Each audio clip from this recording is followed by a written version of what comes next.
Okay, I'd like to call the meeting to order, meeting the CRMA Board of Directors today at convening at 0903. Would you call a roll, Raymond, please? Yes, sir. Joyce Wilson. Here. James Smith. Here. Joe Wardy. Here. Sissy Bird. Here. Nicholas Lamantia. We'll note him as out. Marco Zaragoza. He's also out. And Silvestre Reyes. Here. We have a quorum, sir. Okay, do you have anything you have to read into the... No, sir. Into the Nothing to record? read into the record. I will note that there were no public comments. No one signed up for public comments today. Okay. The next item number 2, is discussion and action on the election of the CRRMA officers. So existing right now, the positions that are here are the vice chair, which is Jim Smith, the treasurer, which is Joe Wardy, and the secretary, which is Sissy Bird. So, Joyce, you have any comments, please?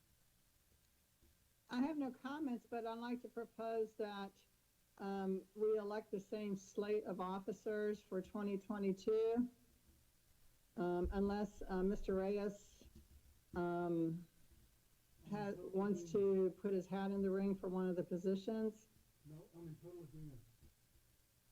Okay, so I'll make that motion then. This is Joe Wardy, I'll second. Okay, we have a motion and a second. All those in favor, say aye. Aye. Opposed? Okay, motion carries. Item number 3, the adoption of minutes for the board meeting of January 12th, 2022. Has everybody had a chance to review those? And I'll entertain a motion to accept. So moved. I second it. Okay, we have a motion and a second. All those in favor, say aye. Aye. Any Aye. opposed? Okay. Motion carries. Item number 4, discussion and action on board resolutions authorizing the execution of the following instruments as they are made relate to a scope change in the Canutillo Roads and Sidewalks Project Colonia Border Grant. A, the amendment to the interlocal agreement with El Paso County, and B, an amendment to work authorization number 2 with AECom Technical Services, Inc. Raymond? Yes, sir. Good morning. Raymond Tejas, Executive Director of the Camino Real Regional Mobility Authority. As read into the record, we're dealing with the Canutillo Roads and Sidewalks project. This project, as you may recall, is a project that we are jointly pursuing with the County of El Paso. Previously, we had entered into an interlocal agreement whereby the county is providing funds for us to do the design and the construction activities for this particular project. What you see on your screen now is the original scope that was agreed to, and these are using Border Colonia grant funds, by the way. The original scope had 2 sections of First Street in Canutillo that were going to be reconstructed along with some of the sidewalk improvements as well. However, and you'll see in red the 2 sections of First Street that were to be completed.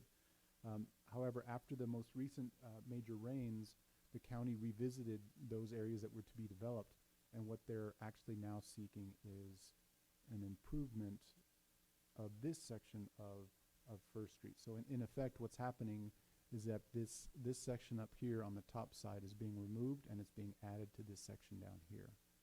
So what you'll see then is First Street from Park all the way down to West Avenue. That's the revised scope as requested by the county. So what you see in terms of action items then is 4A is an amendment to the interlocal with El Paso County to change the scope for the project that we will be developing for them.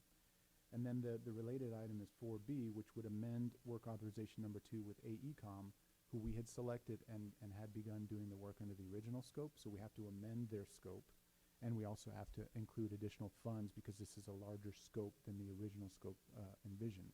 However, I would note that there's no increase necessary in the interlocal agreement in terms of funds. We had enough funds that were originally authorized by the county to absorb the additional cost under 4B. So hopefully that's clear, but I'm happy to answer any questions that you may have, but I would recommend approval. I have a question. Yes, ma'am. On this project, the length, it says that it's a quarter mile. Is that each section, or was that added together? That's collective, I believe. Okay, Yes, ma'am. thank you. Yes, ma'am.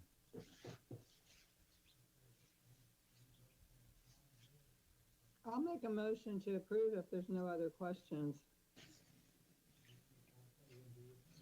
Yes, sir, please. I second it.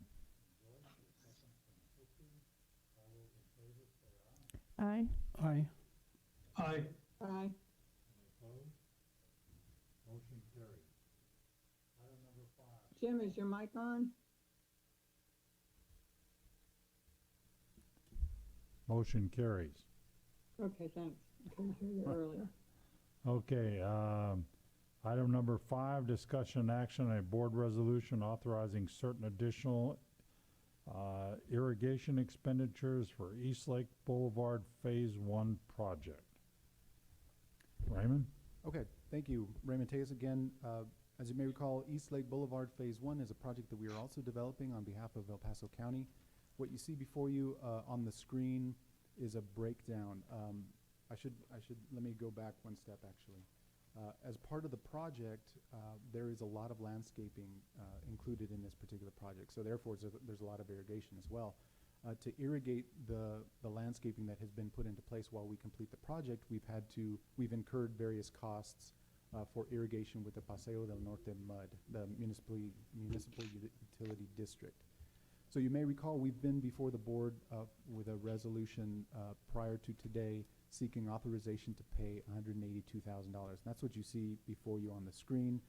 $182,000 were authorized to make payments to the municipal utility district. Of that amount, a total of $164,000 has been paid, which means that you've authorized an additional $18,000 to be paid. However, total project budget available is about $33,000. So that means there's a gap of about $15,000. I'm making it more confusing than it should be. Ultimately, what we're really saying here is that we need some additional funds to pay for the irrigation expenses that have been incurred to date. And of the total project funds available, we have about $15,000 that we would seek authorization from you to make today. So that relates to the actual resolution language, and you'll notice I've got two sections here. The original resolution is drafted and included in your backup, authorizes $33,000. That was a mistake on my part. That's the total amount we're going to pay in this round. But what it should be is redlined here. It should be an authorization of $15,111.81. So that's the authorization that I'm seeking from you today. And I will mention there will be one final cleanup payment to the municipal utility district once the project is finalized, and we're going through that process right now. We'll be back to you with a cleanup change order as we normally do to clean up all of the overruns and underruns and that sort of thing. That'll tell us what the total project budget is remaining, and we'll use that likely to pay the remainder that is due to the municipal utility district. So I hope I haven't muddled that too much, but I'm happy to answer any questions. Okay, it sounds pretty straightforward. Any questions? I'll entertain a motion to approve. And if I could ask you to make that motion to approve with the revisions read into the record, please. To approve that resolution as it's read into the record with those amendments. Thank you, sir. I so move. I second it. Okay, we have a motion and a second. Any further discussion? All those in favor say aye. Aye. Aye. Aye. Aye. Opposed? Okay, motion carries. Next item. Okay, item number 7, presentation discussion on change orders recently approved by the Number executive 6. director. Number 6. Excuse me, number 6. Yes. Discussion and action on a board resolution related to the annual required security awareness training certification, which authorizes the vice chair to execute a governing body acknowledgement form And B, the executive director to submit documentation and evidencing compliance. Okay, Raymond? This one's pretty straightforward. This one you see each year from me as well. This is a requirement by the state as read into the record. We have to do certain cyber security training, awareness training each year. Robert has completed his. I haven't completed mine just yet. But what this does is this authorizes the chair to execute a document that confirms that training has been completed, and it also authorizes me to submit evidence of such training. So pretty straightforward. Happy to answer any questions, but I would recommend approval. I have a question. Is this the training that Robert took about April or something? I mean, at No, the ma'am. end of the year, last year? No, ma'am. That No? training is related to his role as the director of finance for us. Right. Oh, okay. This is more. This training is related to phishing scams and making sure that we're keeping the city's the system that we utilize, the IT system we utilize, keeping it safe. That's what this one's about. Thank you. Yes, ma'am. Okay, do I hear a motion to approve? I'll move. Okay, I have a motion from Joyce, second. I'll second it. Okay, all those in favor? Aye. Aye. Any opposed? Aye. Okay, motion carries. I have a comment, but this training has to be completed by June 15th, right? That Yes, ma'am. hasn't changed. Okay, thank Yes, you. we've got time. Yes, ma'am. And so now we're gonna go to item number 7. Presentation discussion on change orders recently approved by the executive director of the 2013 El Paso County Comprehensive Mobility Plan. Raymond? Yes, sir. I've got a PowerPoint for this one, and you'll recognize it. This is the same format we utilize each month. As you know, there's a resolution that authorizes staff to make certain approvals of change orders. Today, we have 2 change orders that were approved this prior month, and they were both related to Pelicano. These are the prior change orders. This is all included as part of your backup, should you want to spend some time with it. Number 11 was approved, and this relates to flooding assistance during the rains. This last year, there was quite a bit of flooding at the job site, and we asked the contractor, and the contractor thankfully helped out with draining some of that flooding and assisting to keep traffic moving. So that incurred a cost of $37,000, and that was approved by me at that time. And number 12, then we added 4 stub outs for El Paso Water. We are replacing the main line under Pelicano, and El Paso Water has asked for additional stub outs for future customers of theirs. So you see on that one, it's noted additional $32,000 in the El Paso Water column because they paid 100% for that one. So that's all I have for you. No action is required. Those are the only 2 change orders that were approved this prior month. Okay, thank you. Okay, any questions? None. Okay, item number 8, staff reports, general engineering consultant procurement status, and the 2022 Texas Transportation Forum. Yes, Raymond? sir. So I'll be very brief on both of these. As we discussed last month, the general engineering consultant procurement was ready to go. We have received TxDOT's concurrence to issue it, and that was issued this past Monday. So I just wanted to give you some timelines. The RFQ was issued on February 7th, which was this past Monday. We have allowed for proposers to submit questions to us within 2 weeks, so that would be February 21st. We would have 1 week then to respond to those and post all of those answers online so that all of the proposers have those answers. And then the actual submittals from proposers would be due March 7th.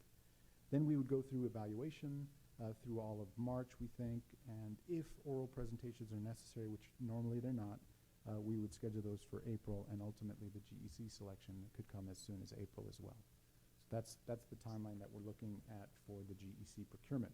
And again, that is out on the street. We've shared that with the local chapters of the Texas Society of Professional Engineers, as well as the local chapter of the American Council of Engineering Companies, and also sent it out on our email list as well.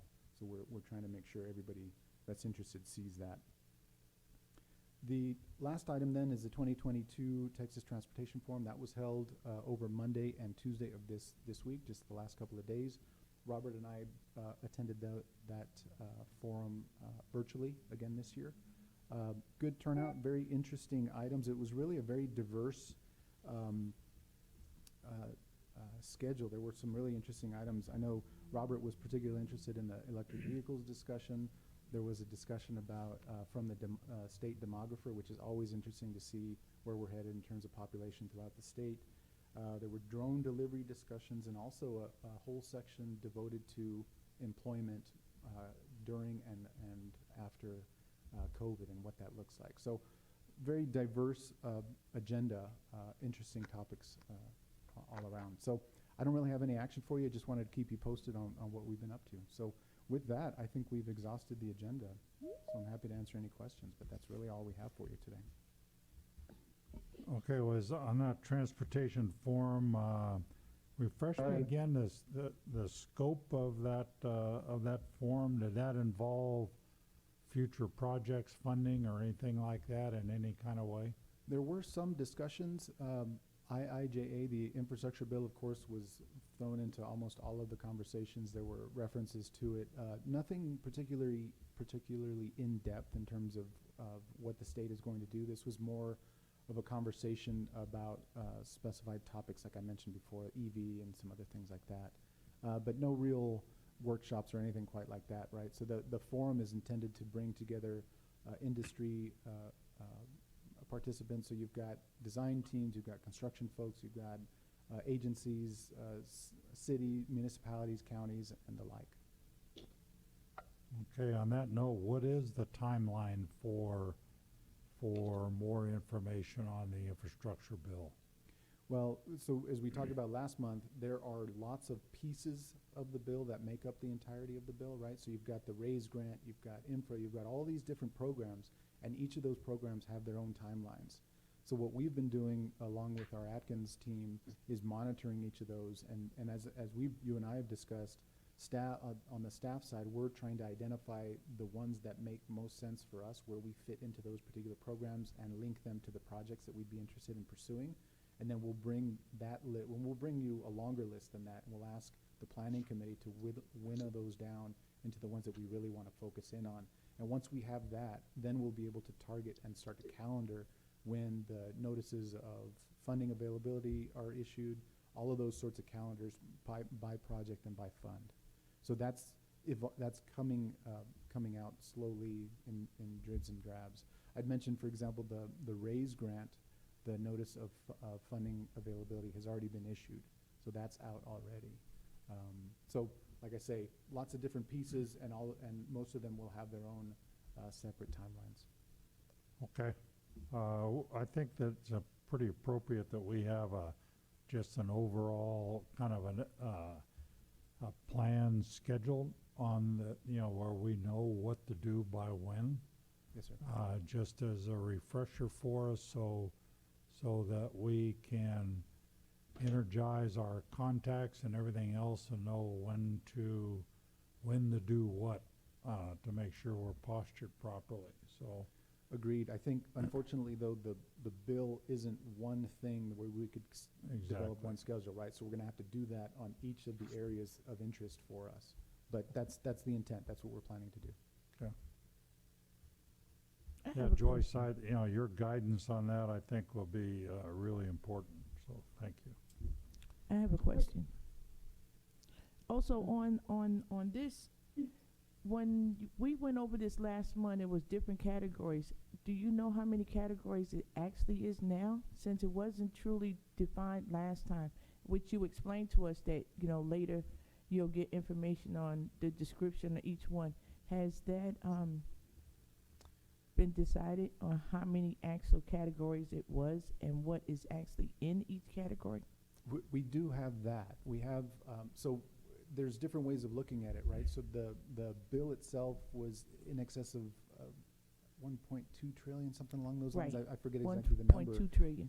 But that number was then broken out into the different departments, right? So energy gets some, Department of Transportation got the lion's share, and what we're doing is we're focusing on transportation, but there are other areas within the other groupings that could be beneficial to us. For example, sun cycle, electrification of the bikes, and that sort of thing. We could potentially look into the Department of Energy funds as well.